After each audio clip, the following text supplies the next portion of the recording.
Facebook says it won't change its policies on political ads, meaning it will not fact-check ads promoted by politicians. Instead, the social media giant is rolling out new transparency features to give users more control over what ads they see. NBC News technology correspondent Jake Ward joins me now. And Jake, how did Facebook make this decision about how they were going to handle all this? You know, obviously it's hard to tell, Allison. You know, we don't get inside the mind of Zuckerberg, as certainly not as often as I would like to, but we have some sense of it because the New York Times got a leaked memo from Andrew Bosworth, the executive who was in charge of advertising at Facebook during the 2016 campaign. He's seen sort of within the company as sort of a proxy for Zuckerberg. And he basically says, you know, we should not be, even though he says he is a lifelong liberal and gave money to Hillary, he says that he basically, says we should not be trying to pull the lever in one way or another. We should be leaving things alone as much as we possibly can. So the sense here seems to be that Facebook is thinking of themselves as sort of the home of the First Amendment, you know, the home of free speech, and that somehow allowing people to simply see whatever ads can go out there and perhaps have just a few controls, transparency controls at their disposal, maybe that is enough to preserve democracy. That seems to be the philosophy. Can we dig in a little more on these transparency features? I mean, do we know exactly how they will work? Is this going to be an easy thing for people? Because a lot of times, you know, the social media platforms will roll out some new features and people are like, oh my gosh, I don't know what to do. This is different. I can't deal with this.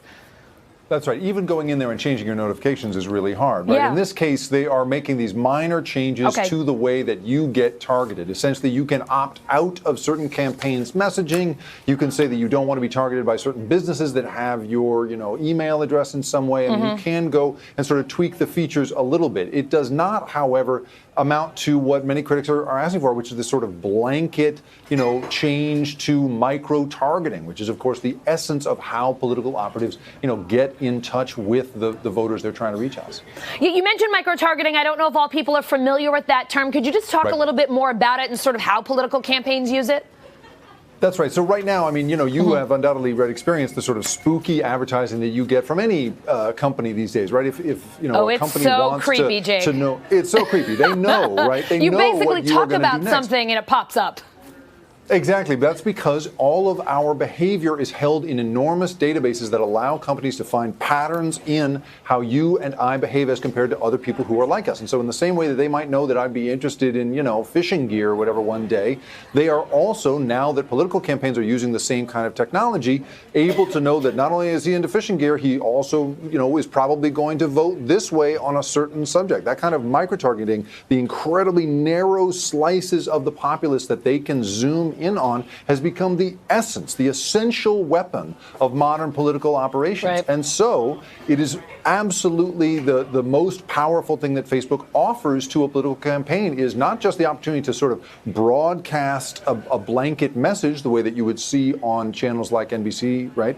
Instead, it is the incredibly specific advertising, and they'll show, one of 50 different variations on an ad to these particular micro slices of the population based on the ability that Facebook as a platform gives them to find those specific people. None of that is changing as a result of these new policies, Alice. So, Jake, let me ask you, for people who aren't maybe keeping up with what all the social media platforms are doing, how does this compare to how Twitter and Google, for example, are handling political ads? That's right. So Twitter has basically said we're out of the game. We're simply going to not accept political advertising anymore at all, a blanket ban. Google has gone at what many critics are saying Facebook should be going after, which is this idea of micro-targeting. They are basically going to limit the specificity of the targeting system so that you cannot, as a political campaign, zoom in too tight on a small group of people. Instead, they're making a sort of more crude targeting effort available to political campaigns, but limiting micro-targeting seems to be their choice. In this case, Facebook, which has been, many people, including former executives there, have said that's how they should be limiting it. They are not touching it at this point. Their political ad strategy basically stays the same for now. All right, Jake. Thanks so much for catching us up on what they are and aren't doing. Appreciate it.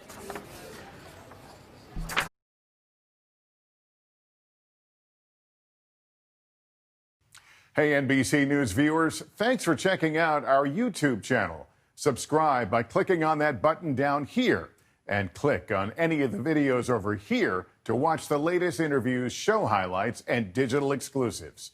Thanks for watching.